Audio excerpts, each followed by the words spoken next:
First and foremost, let me thank you all for those who have been watching O.J. Simpson Made in America. That's 87 views and counting. Yeah, so that's great. Let's keep it up, folks. The 80s called, and apparently they want their film back. Oh boy. Yeah. Ghostbusters.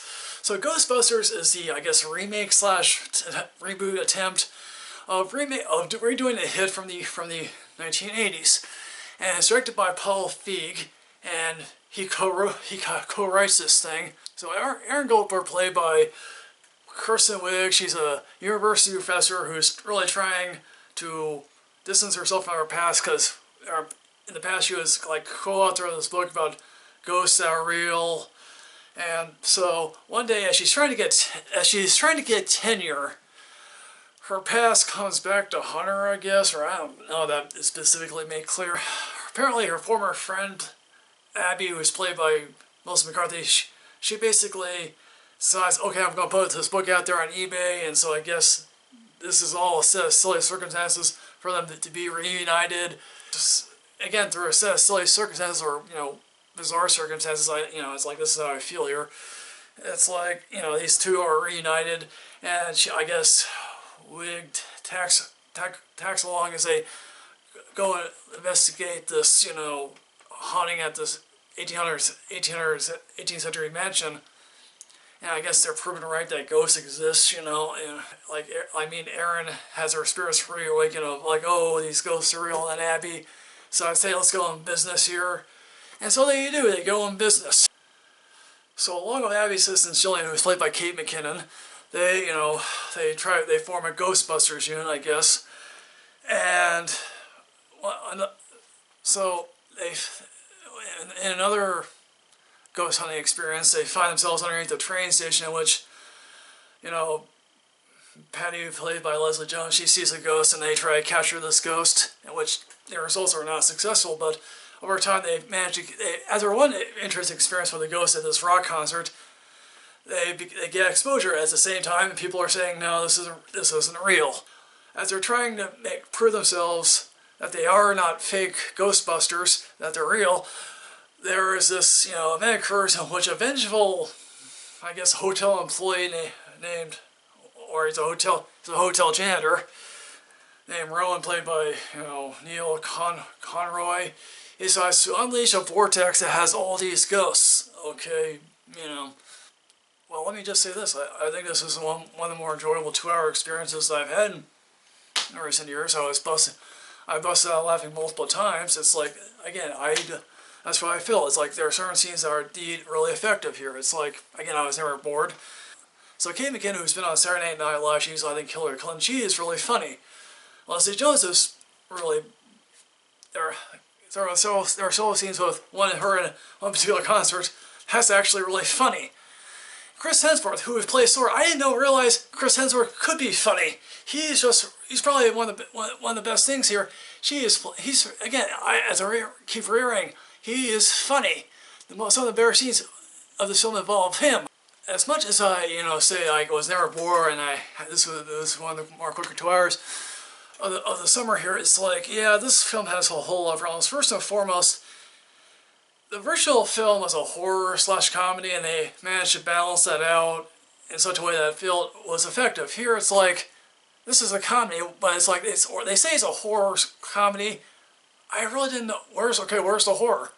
Because clearly I don't know where the horror is.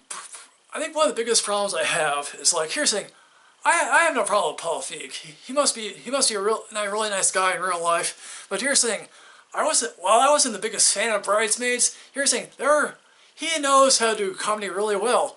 But here's the problem, all his films have really great stretches of comedy, but in between those stretches of comedy are really big dead spots. And boy, does Ghostbusters, who happens to co-wrote with this, there are just some, in between those things are just a whole bunch of dead spots, and it's like, okay. I never thought I would say this, but Melissa McCarthy and Kirsten Wiig, who was, again, it was on Saturday Night Live for 7th season, and you don't be on Saturday Night Live for 7th season without being really good at what you're doing.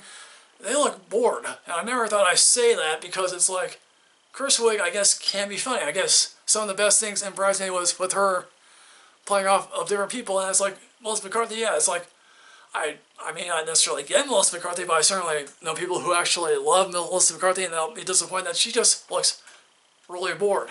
So here's another thing I want to point out. It's like, just because you can do callbacks to the original film, it's like, okay, you got a callback to Slimer, you got a callback to, you know, the Marshmallow Man. Okay, it's like, and yes, Dan Aykroyd, Ernie Hudson, Bill Murray, Sigourney Weaver, and Annie Potts all make cameos. It's like, okay, so what? They make cameos. It doesn't really go anywhere. It doesn't really do anything.